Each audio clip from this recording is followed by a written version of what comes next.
Welcome back to another video, my free thinkers, and I hope you had a happy and enjoyable weekend. Today for Monday, I decided to do Model Monday segment, and the model is gender. Is gender and sex the same? Well, I'm definitely here to clear all of that up and dust off some of these people's brains that need to be dusted off, because that question is really a big question that's being asked right now, and there's a lot of confusion. And I think the main purpose of this episode is to clear all of that up. Well, to start, we should start off with what exactly is gender and how is it defined?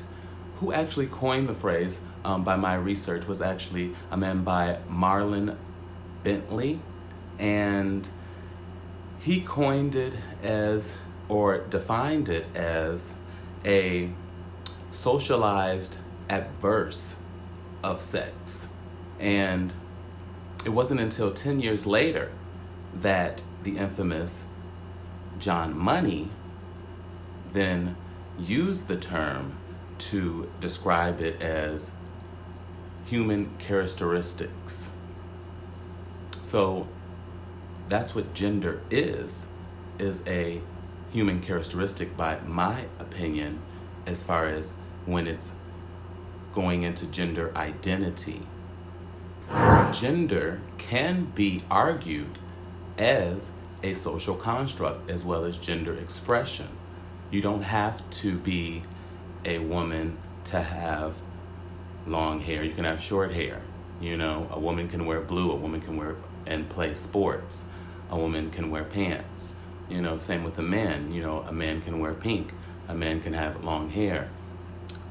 These are gender expressions, but gender as a social construct is about a person's social expression, but more importantly, their social identity, which is tied to their personality. Gender is about personality and how you feel and your emotions and how you identify with those emotions. So someone may identify as a female or a male, or maybe even something else. People say outrageous things now because this has become so political. And families are thinking about this, and parents, because of their children, are now thinking about this, when children weren't even questioned or asked these types of questions, rather, or these things weren't posed on them at such a young age. And that's where I disagree. I don't think that they should be asking kids this young about their gender, and I think it's confusing. Their neurological development has yet to even begun. It's begun, but it's yet to even really get into full force. And we're trying to stop puberty now and use blockers, and I think it's disturbing. Gender studies actually came about with the second wave of the feminist movement.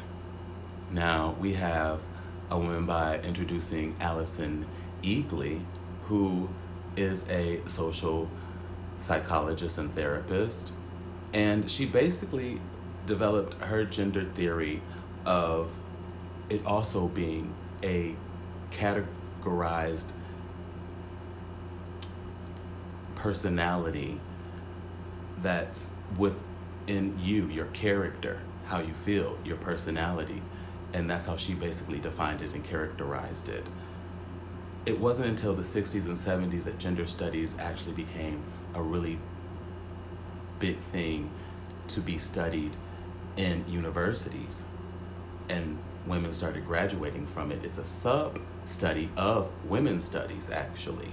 So this is from the far left, and now with this new trans ideology, it's from the far radical left, and it's disturbing, and we need to protect our children. After talking about all of these psychologists, sexologists, and therapists from our past that actually developed this gender ideology and gender studies to which we know now in our today present, what is sex?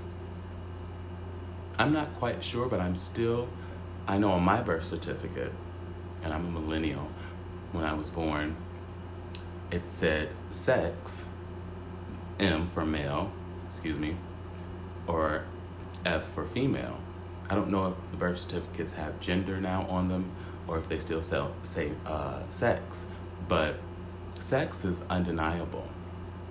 Sex cannot be changed. Sex is biological.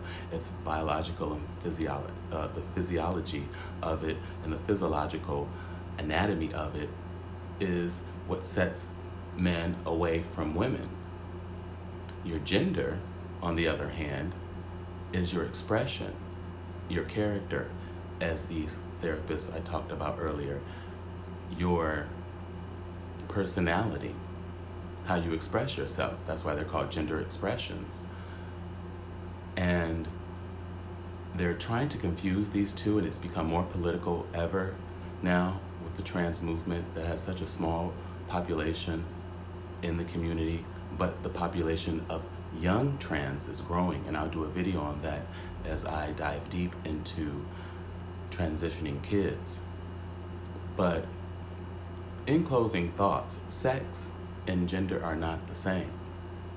I may have posted some shorts and you may have seen them where I am talking about or even just showing a lot of trans men or trans women, young, going for prescription drugs and or even working at establishments. And I play those shorts because legally you can change your sex. You can change your sex.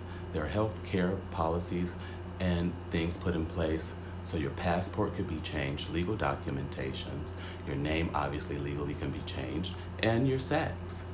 But, and this is a big but, your sex cannot be changed biologically. A sex change is not possible. You can never be a man if you are a woman, and you can never be a woman if you are a man. You know, I can say, you know, I am who I am, but that's who I identify as. That's a gender expression, that's a gender identity. But that's not my sex. And that's just how it is. I could say, you know, I identify as Michael Jackson, and my pronouns are he, Shamo, you know, but I'm not really Michael Jackson, you know, and I can identify as a woman, but I'm not really a woman biologically. And that's where the two are getting confused. Sex and gender, as I state again, this video is for, they are not the same. Sex cannot be changed. It's how it is. Your gender, on the other hand, can be argued, can be changed. And that's where gender affirming care came into place, to affirm these people in their gender transitioning, but not to affirm them in a sex change or biological change. The therapy is very clear and very key in this, and it gets manipulated and a lot of misinformation gets out there because they're supposed to affirm their gender transitioning, not affirming their biological transitioning as if they feel they're now a biological woman or now a biological man. It doesn't work that way. Well, I hope this video was informative. I hope you learned something. I learned a few things by doing a little digging. I'm doing more digging and research on this as I do a deep dive on transitioning kids. Be out on the lookout for that. And with that being said, in closing thoughts again, I hope you have a great rest of the week.